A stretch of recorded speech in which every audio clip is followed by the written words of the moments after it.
3 बिंदु हो गए। अब यहां पर एक प्रश्न उठा ऋषियों के द्वारा, भाई प्रत्येक व्यक्ति श्रवण कीर्तन और मनन कर सके ये भी तो संभव नहीं।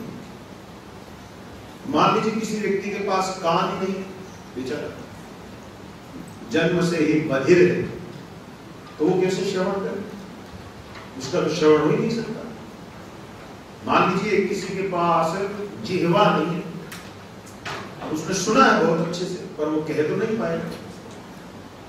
तीसरी स्थिति ये भी बन सकती है कि भाई कोई व्यक्ति इतना शार्प माइंड नहीं कि वो बैठ के अच्छे से मनन कर सके।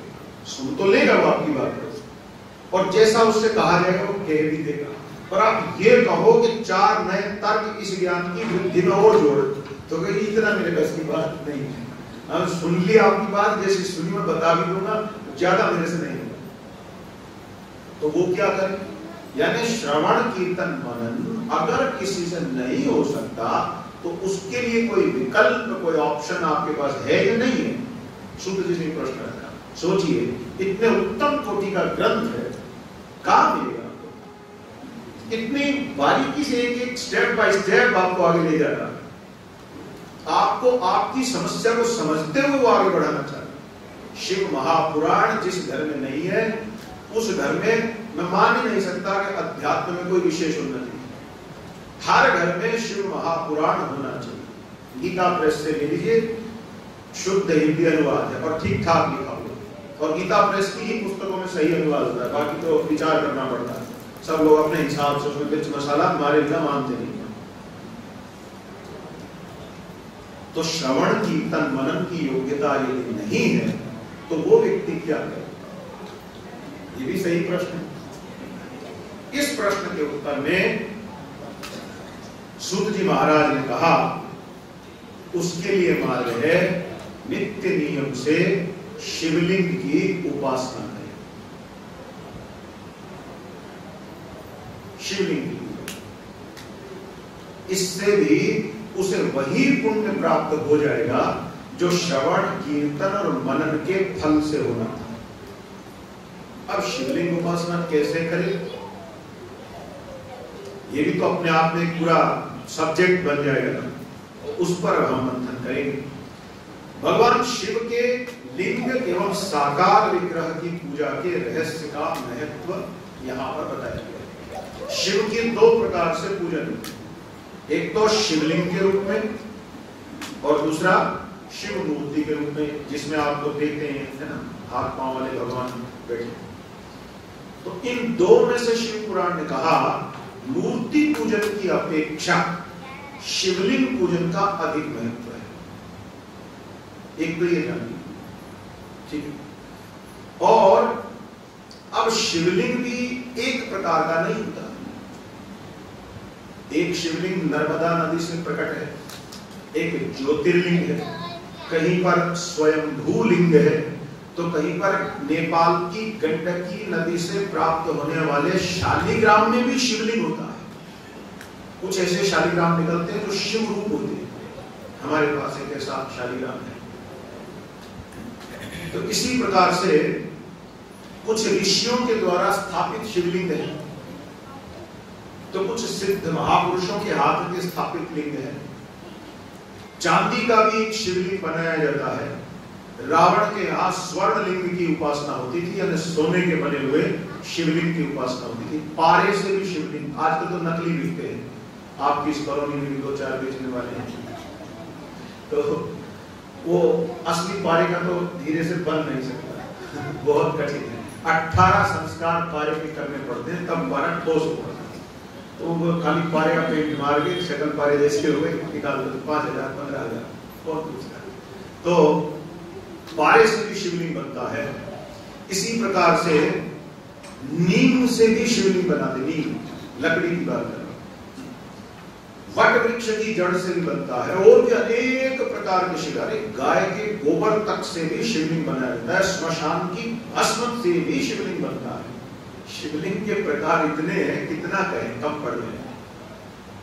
प्रश्न ये है मेरे लिए उसमें से कौन सा हो? दूसरी बात, हम लोग कलयुग में हैं, तो कलयुग के प्राणियों के निमित्त कौन सा शिवलिंग हो? तो बोले सत्ययुग के प्राणियों के निमित्त तो रत्नमयम, जैसे आजकल आप लोग ये स्टोन पहनते हैं ना, पत्थर पहनते हैं, तो ये जो अन्ना पुखराज आदि किस प्रकार के पत्थरों से बना हुआ जो शिवलिंग होता था, उसकी विशिष्ट महिमा सत्ययुग में। सत्ययुग में वही प्रधान शिव, वैसे सब शिवलिंग अच्छे हैं लेकिन वो विशेष माना जाता है। त्रेता युग रामचंद्र भगवान के युग में विशेष रूप से रसलिंग यानी पारे का लिंग, उसकी महिमा थी। द्वापर के अंदर अभी जो पीछे गया, इसमें धातु लिंग विशेष रूप से माने, धातुओं के बने हुए विशेष महिमा में थे। और ये जो कलयुग है, कलो मृतमय, कलयुग में आपको मंदिर के शिवलिंग को अपने हाथ से पूजने से बचना चाहिए। उसकी पूजा पुजारी करें। आप पुजारी को कह सकते हैं कि आप हमारे लिए पूजन करें, वो उत्तम पक्ष है आपके लिए, वैसे सबके लिए, पुजारी के लिए भी सबके लिए। कलो मृणमयम, कलयुग में अपने हाथ से शुद्ध मिट्टी लेकर के और मिट्टी से एक शिवलिंग बनाया जाए, उसका अर्चन किया जाए, जिसको क्या कहते हैं, पार्थिव शिवलिंग पूजन। वो सर्वश्रेष्ठ है। अभी हमारे क्षेत्र में इस बार वहां हमने सौर पुराण की कथा रखी है। अब हर जगह अलग अलग शास्त्र एक साथ चल रहे हैं, तो सौर पुराण के कथा प्रसंग में हमने वहां पर 1.25 लाख पार्थिव शिवलिंग निर्माण का संकल्प रखा हुआ। तो जैसे आप लोग कथा सुन, वहां लोग प्रतिदिन कथा भी सुनते रहते हैं, सबके पास मिट्टी रहती है, तो अपने हाथ से शिवलिंग बनाते रहते हैं और उनका पूजन करते हैं। तो वहां मास पारायण है, पूरे 1 महीना सौर पुराण की कथा चलेगी, तो पूरे महीने शिवलिंग बनते रहेंगे। तो 1.25 लाख तो हमने बोला, संख्या तो 5-7 लाख पर चली जाती है। तो कलयुग में विशेष रूप से मिट्टी का शिवलिंग अपने हाथ से बना, इसकी महिमा ये आपको आना चाहिए। बहुत काम कीजिए, आपके जीवन में जो भी संकट है सब ये मिट्टी का शिवलिंग काट सकते हैं। हमारा जो YouTube चैनल है उस पर हमने इस पर कई वीडियोस डाल रखे हैं, कैसे बनाएं, किस तरह से उसका पूजन आप अपने घर में ही सामान्य रूप से कर सकते हैं। तो वहां से भी आप सीख सकते हैं, कोई कठिन नहीं। 10 मिनट लगते हैं, एक बच्चे को भी सिखा दें तो बालक भी बहुत आराम से उस पार्थिव पूजन को कर सकते हैं। भगवान के 8 नामों से ही पार्थिव पूजन सामान्य व्यक्ति को करना चाहिए, विशेष विधि में नहीं जाना चाहिए। शिवलिंग के लिए क्या करेंगे, मिट्टी ले लेंगे, कोई साफ सुथरी स्वच्छ मिट्टी, थोड़ी उसमें चिकनी मिला देंगे तो आराम से बन जाएगा। मिट्टी लेते समय बोल दीजिए हराय नमः, मिट्टी हाथ में लेते समय हराय नमः। जिस समय पिंड बनाएंगे, शिवलिंग बनाएंगे, उस समय बोल दीजिए महेश्वराय नमः। शिवलिंग बना लिया, अब उसके बाद आप उसमें श्री शंभवे नमः चावल या फूल छोड़ दीजिए। क्या बोलते हुए, श्री शंभवे नमः, प्राण प्रतिष्ठा हो। ये शिव पुराण की विधि है, कोई अपनी ओर से नहीं। फिर उसके बाद आवाहन कर लीजिए, उसी भगवान के एक अन्य नाम का उच्चारण करते हुए श्री पशुपतये नमः। ठीक है, फिर उसको स्नान करा दीजिए, थोड़ा सा घी लगा देंगे तो खराब नहीं होगा। आप काफी उस पर दूध डाल सकते हैं, तो जल से या दुग्ध से, कच्चे दूध से अच्छा होता है, तो भगवान को स्नान करा सकते हैं। तो जब आप स्नान कराएंगे तो क्या बोलेंगे, श्री पिनाकदृशे नमः। पिनाकदृशे यानी पिनाक नाम के धनुष को जो भगवान शिव धारण करते हैं, उनको पिनाकधारी भी कहते हैं। पिनाकदृशे नमः, स्नान हो गया भगवान का। स्नान के बाद शिवाय नमः, इस नाम मंत्र से पंचोपचार पूजन किया जा सकता है। यानी चंदन, चावल, फूल, धूप, दीप और गुड़ भगवान को बहुत प्रिय है, अथवा आपके घर में जो भी मीठा हो, मिश्री आदि अर्पण कर सकते हैं। 5 मिनट में सारा काम हो जाता है, पता भी नहीं चलता कब हो गया। इसके पश्चात शूलपाणये नमः या पशुपतये नमः मंत्र बोल करके क्षमा याचना की जाती है कि हे प्रभु कोई भूल हो गई हो तो क्षमा करें, और उस पिंडी को उठाकर महादेवाय नमः जल में छोड़ देते। धर्म शास्त्रों की घोषणा है, अग्नि पुराण, शिव पुराण, स्कंद पुराण, इसके अतिरिक्त सौर पुराण। प्रतिदिन जो व्यक्ति एक शिवलिंग बनाता है उसके जन्म जन्मांतरीय समस्त पाप नष्ट हो जाते हैं। यहां शिव पुराण दिए वचन 2 शिवलिंग इस प्रकार से बनाकर यदि पूजता, इतनी विधि से जो मैंने आपको कही, ये 5 मिनट की विधि, तो उस व्यक्ति को पाप नाश तो हो ही गया। कभी भी अपने जीवन में धन के निमित्त बाधा नहीं, न्यायपूर्ण ढंग से उसे धन की प्राप्ति होती रहती है। गृहस्थ आश्रम में धन की महती आवश्यकता है। आजकल के पाखंडी साधु क्या कहते हैं, धन का वो त्याग और मेरे आश्रम में दे जाओ। अरे तू खुद तो आश्रम में तो ढूंढा रहा, और उनको बोल रहा जो गृहस्थी है उसको तो धन की आवश्यकता है। तू तो बाबा आदमी क्या करेगा धन का, तू तो अपना 2 वस्त्र धारण कर, चावल खा और शांत रहे ना। मुझको तो लाख रुपया भी दे दो, मुझे अभी 50 मठ और बनाने हैं, 50 मंदिर बन गए, 250 और बनाने, पूरी दुनिया में अपना ही नाम करना है, और तू अपने घर में धन का मोह मत कर। अरे गृहस्थ धन का मोह न करे तो क्या सन्यासी करे? शास्त्र का ज्ञान ही लुप्त हो गया है। लिखित स्मृति, लिखित मुनि का वचन है, लिख लीजिए आपने यहां। सन्यासी को जो व्यक्ति धन अथवा सफेद वस्त्र का दान करता है उसके गृहस्थ आश्रम का सत्यानाश होता है। उसके पुत्रों पर, उसके माता पिता पर, उसके स्वयं के जीवन पर अनेक कष्ट आते। गेरुआधारी, फिर कह रहा हूं सन्यासी को, और पूरी जिम्मेदारी से कह रहा हूं, कोई तुक्का नहीं मार रहा हूं। शास्त्र वचन, स्मार्त वचन है मेरे पास। कोई कहे तो ग्रंथ का फोटो खींच कर दे देंगे, शंका हो किसी को। सन्यासी को जो सफेद कपड़ा अथवा मुद्रा, मौद्रिक रूप से धन अथवा धातु रूप से स्वर्ण आदि रूप में धन देता है, उस सन्यासी को भी अवश्य संकट आएंगे, और वो देने वाले को भी संकटों की बाढ़ आएगी। मैं नहीं कह रहा हूं, ये वेद शास्त्र कह रहे हैं, और कहो तो वेद शास्त्र खोल के दिखा। अब यही परीक्षण हो जाएगा कितना अच्छा सन्यासी। अगर सच में धर्मनिष्ठ सन्यासी होगा, धन नहीं रोक देगा, नहीं आप क्या करना है, आप हमको हमारी आवश्यकता का कोई अन्य सामान दे, ये न दे, आपको भी हानि होगी, मेरे सन्यास धर्म को हानि होगी। सच्चा सन्यासी 3 दिन नगर से नगर में रह जाए, बस 4थे दिन अगर नगर में रहे तो उसका धर्म नाश हो। 7 दिन से अधिक किसी गांव में यदि सन्यासी टिकता है तो उसका सन्यास धर्म नष्ट हो। सन्यासी को 2 वस्त्र धारण करने चाहिए। आजकल के सन्यासी आप गृहस्थों से अधिक श्रेष्ठ डबल बेड पे आके सोते हैं, लज्जा भी नहीं आती।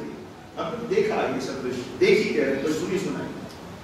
बिना एसी के सन्यासियों से भाषण नहीं दिया जाता, भाषण देते देते 50 बार मुंह झूठा करते।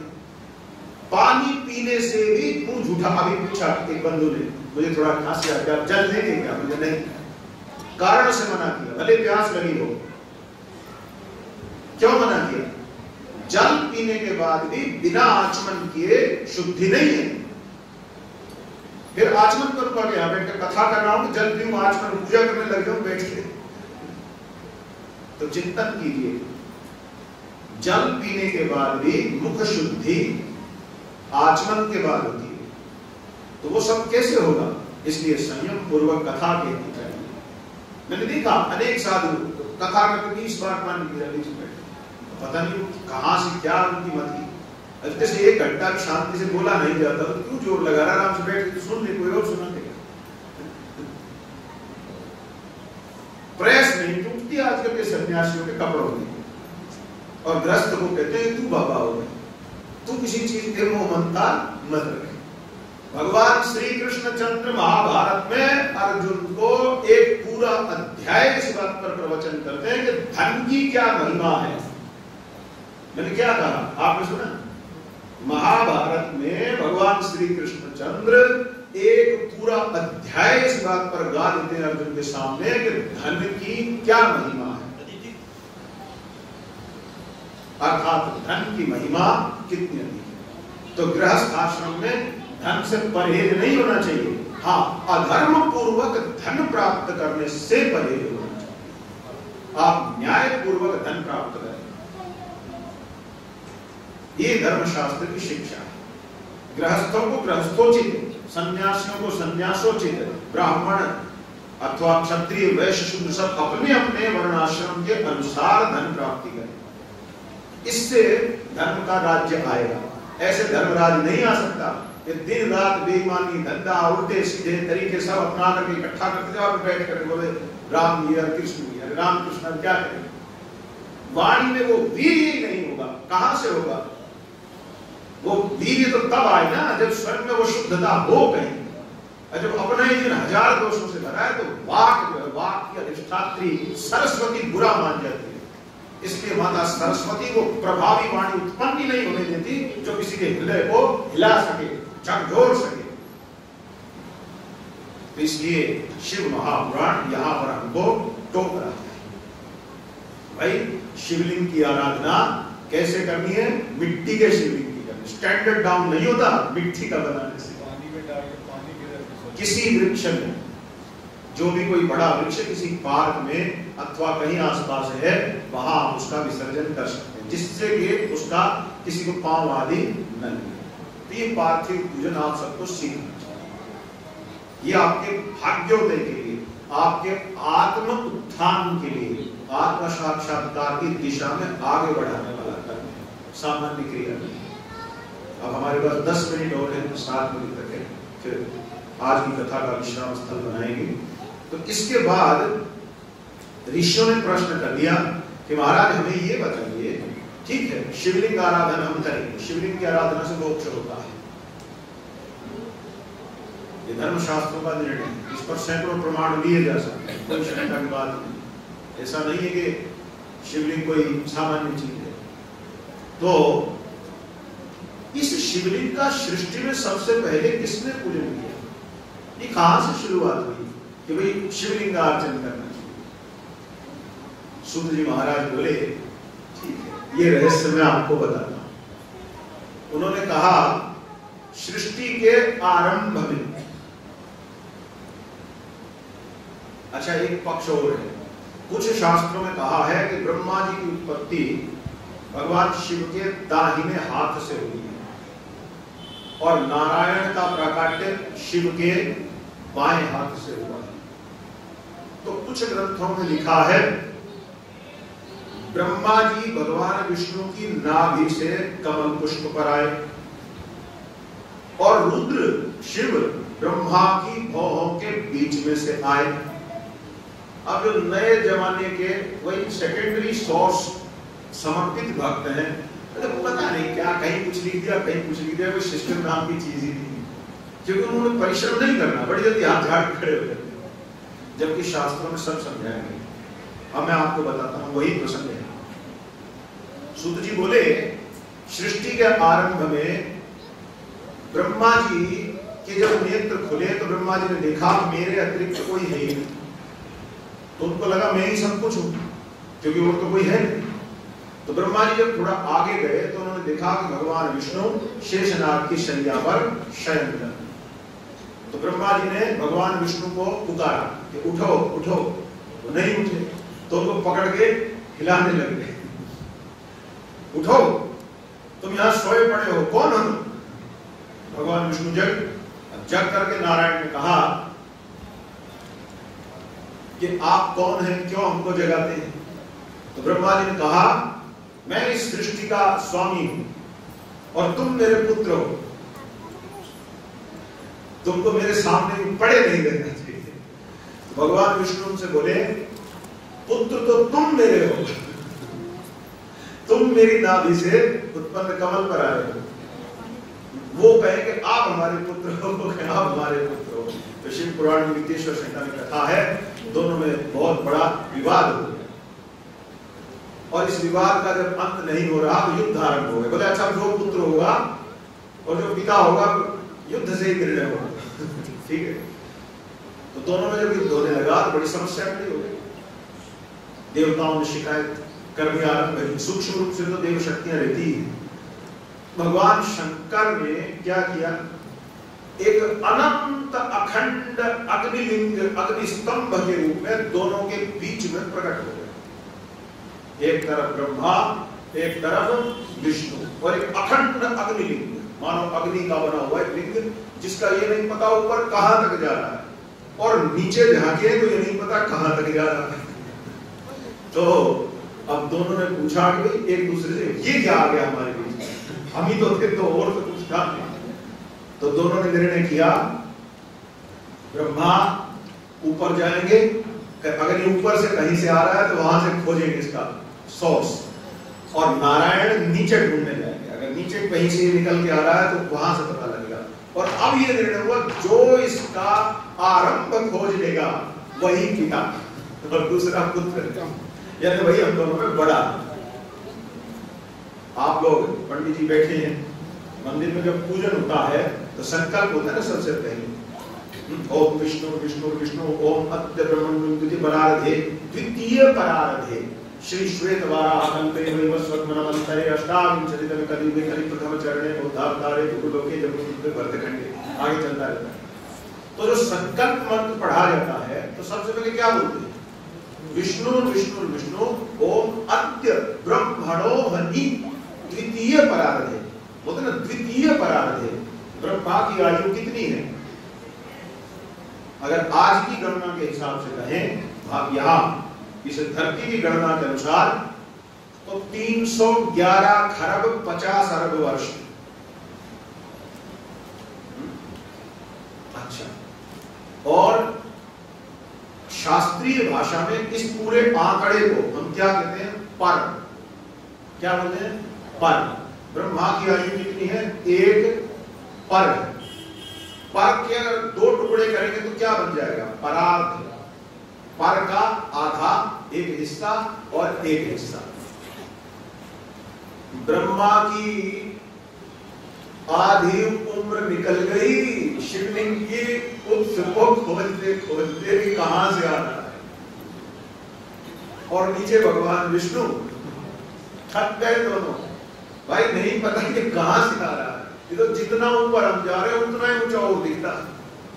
तो दोनों ने निर्णय किया वापस अपने स्थल पर चलो।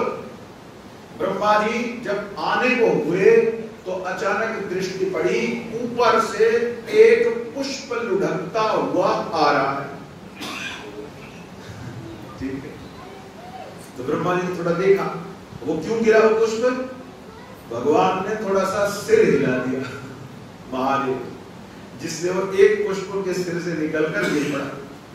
अब ब्रह्मा जी ने उससे पूछा, भाई तुम कौन हो, तो पुष्प ने कहा मैं केतकी, जिसको आप और हम आजकल केवड़ा कहते हैं, केतकी लिखा नहीं है, इसलिए शिव जी को ये केवड़े की धूप नहीं चढ़ानी चाहिए।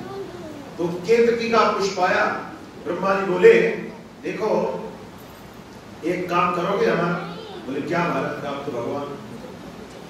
बोले नीचे चल के एक बार मेरे कहने से ये बोल देना, ये जो अग्नि स्तंभ है इसके ऊपर से मैं तुमको उठा के लाया, यानी मैंने आरंभ खोज दिया, करप्शन शुरू से ठीक है।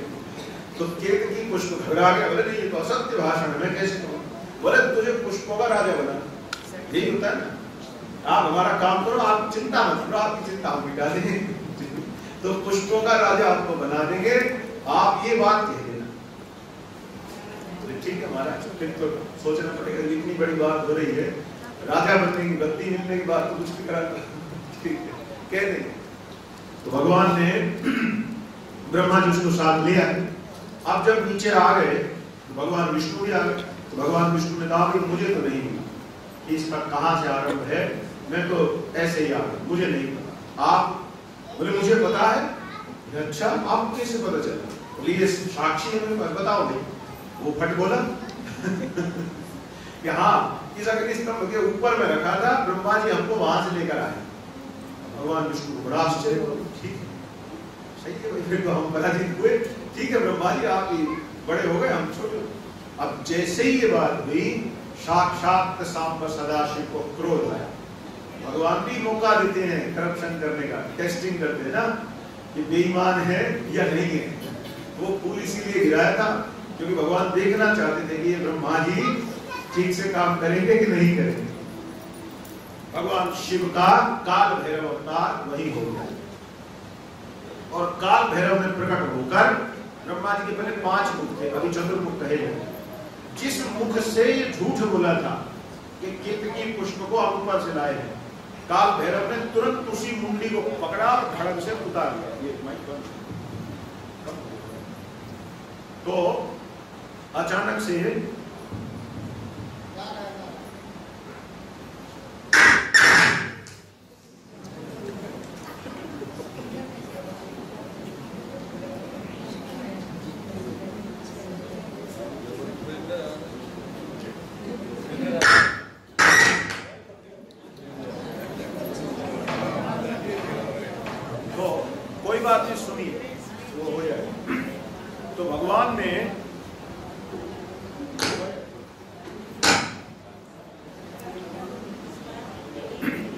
भगवान काल भैरवनाथ ने उसी समय इनके 5वें मुख को काट लिया और वो और भी दंड देना चाहते थे, लेकिन भगवान विष्णु जी ने शिव जी के चरण पकड़ लिए कि नहीं नहीं, ये ब्रह्मा जी अपने ही हमारे ही हैं।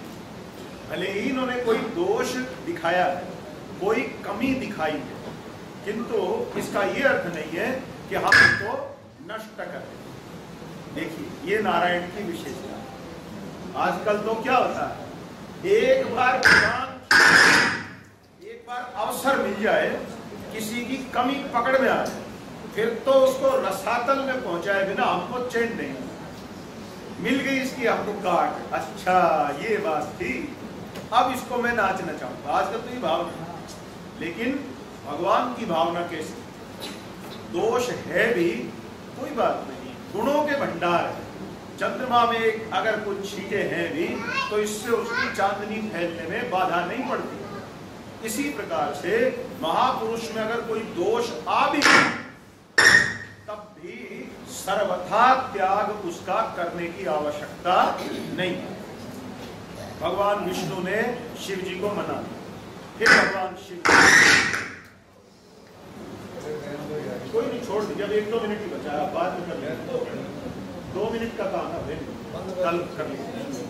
तो भगवान ने जब नारायण ने स्तुति करके शिव जी को मना लिया, भगवान शिव ने फिर ब्रह्मा और विष्णु दोनों को समझाया कि आप, मैं और ये विष्णु तीनों में कोई भेद नहीं। इन तीनों में जो भेद बुद्धि करे, प्रलय काल तक उसके नरक का अंत नहीं होता। समस्त शास्त्रों में इस पर प्रमाण भरे पड़े। परंतु घोर दुर्भाग्य है, ये मनुष्य समाज यहाँ तो समानता की बात करता है और भगवानों तक में भेद बुद्धि करता है कि छोटा भगवान, बड़ा भगवान। अरे भगवान तो भगवान है, तीनों मूर्ति एक ही परमात्मा की। लीलावश कभी इधर से कुछ ज्यादा कर देते हैं, कभी उधर से कुछ अधिक कर देते हैं। तो महादेव के उपदेश से दोनों को शांति हो गई और वहीं से वो पहला लिंग था जो सृष्टि में दर्शन दिया, जिसने, देखो शिवलिंग का प्रभाव, शिवलिंग ने प्रकट होकर ब्रह्मा और विष्णु के भी झगड़े को मिटा दिया। तो आज तो है ही कलह का युग, इसीलिए तो क्या कहते हैं इसको, कलियुग। तो अगर आप और हम चाहते हैं कि कलह ना हो, कलह को रोका जाए, तो क्या करिए, कलह को रोकना है तो शिवलिंग की आराधना करिए, नहीं तो कलह रुकने वाला। अरे साधु भी एक दूसरे के मठों को देखकर लड़ते मरते। ऐसा 4 मठ फालतू ले गया, यहाँ कैसे घुसा, हमारा क्षेत्र था, ये कितना हाय हाय। तो शिवलिंग की आराधना से जब नारायण और ब्रह्मा तक का कलह मिट गया, आपका हमारा तो उनके मुकाबले छोटा ही मिट जाएगा। शिवलिंग की आराधना नित्य नियम से करनी चाहिए। ये आज की कथा का हमारा विश्राम स्थल है। बस एक बात और कह दें, ये कहाँ की घटना है जो भगवान ब्रह्मा और विष्णु के मध्य शिवलिंग प्रकट हुआ, आदिलिंग जिसको कहा है। लोगों को कभी अवसर मिले तो जाइए। अरुणाचल पर्वत जो भारत में है, वहां पर ही ये अरुणाचल पर्वत पर आपको मिलेगा अरुणाचलेश्वर महादेव इस नाम से। और अरुणाचलेश्वर महादेव के रूप में ब्रह्मा विष्णु की प्रार्थना पर वो अग्नि रूप अनंत लिंग संक्षिप्त होकर सामान्य लिंग में बदल गया। दोनों ने स्तुति की, यहाँ जो भक्त आपकी आराधना करने आवे, हे परमेश्वर आप उन पर सदा अनुग्रह करना।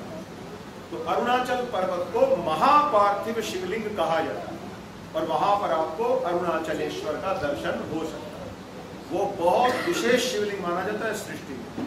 तो कभी जीवन में सुयोग बने तो आप लोग उसके दर्शन करिए। आज का हमारा विश्राम स्थल यहीं पर आ चुका है, तो महात्म्य भी हो गया है और बहुत हद तक विदेश्वर संहिता भी कह दी गई है। तो कल से तो अब कथा और भी गति से आगे आगे भागी। तो आप लोगों से प्रार्थना है सही 4 बजे उपस्थित होइए, तभी आपको पूरा पूरा लाभ हो पाएगा, नहीं तो बहुत सी बातें छूट सकती। हर हर महादेव।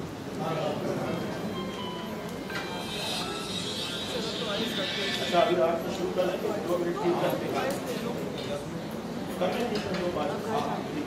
तो आप लोग मेरे साथ साथ कीर्तन कीजिएगा, तब तक वो लोग आरती की तैयारी। ठीक है। कर्पूर गौरम करुणावतारम संसारसारम भुजगेन्द्रहारम सदा हृदयारविन्दे भवानी सहितं नमामि। जय जय शंकर हर हर शंकर।